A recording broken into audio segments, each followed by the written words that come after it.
संसद का मॉनसून सत्र अब समाप्ति की ओर है, लेकिन समझने वाली बात यह है कि जनता के पैसे यानी आपके और हमारे पैसे से जो ये संसद चलती है, इसमें आपके और हमारे मुद्दे कौन से रखे गए, कौन से विधेयक पास कराए गए और इस विधेयक को ना पास कराने में आखिर किसकी अहम भूमिका रही।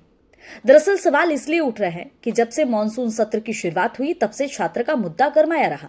सिर्फ दिल्ली के जंतर मंतर पर नहीं, यह देश के विभिन्न राज्यों से होते हुए झारखंड तक पहुंच गया।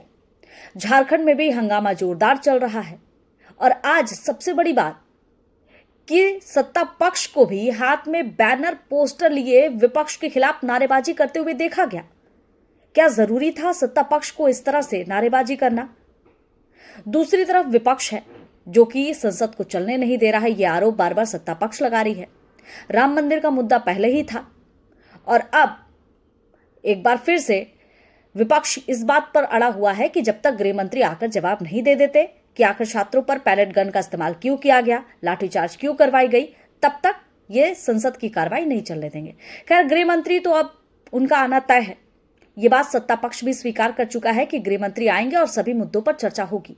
लेकिन यहां पर भी सवाल है, जब गृह मंत्री को आना ही था, जब विपक्ष की हर बात मानना ही था, तो फिर आखिर ये 20-22 दिन का इंतजार क्यों किया गया? जब 2 दिन ही बचे हैं तो इन 2 दिनों पर अभी 5 विधेयक और पास करवाने, संख्या बल है। बखूबी सत्ता पक्ष बिना विपक्ष के इस विधेयक को पास करवा सकती है। तो फिर आखिर इतना देर क्यों किया गया? क्या सत्ता पक्ष की सोची समझी ये रणनीति थी? क्या विपक्ष की भी सोची समझी रणनीति हो रही है? क्योंकि कहा जा रहा है कि राहुल गांधी चर्चा से भाग रहे हैं। अब तो गृह मंत्री तैयार हैं, चर्चा आइए शुरुआत करते हैं। सबकी देखिए अपनी अपनी रणनीति है।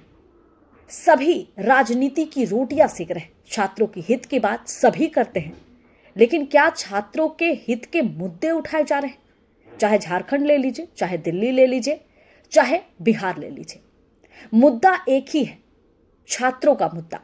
लेकिन सभी अपनी अपनी राजनीतिक रोटियां सेकने में लगे हुए।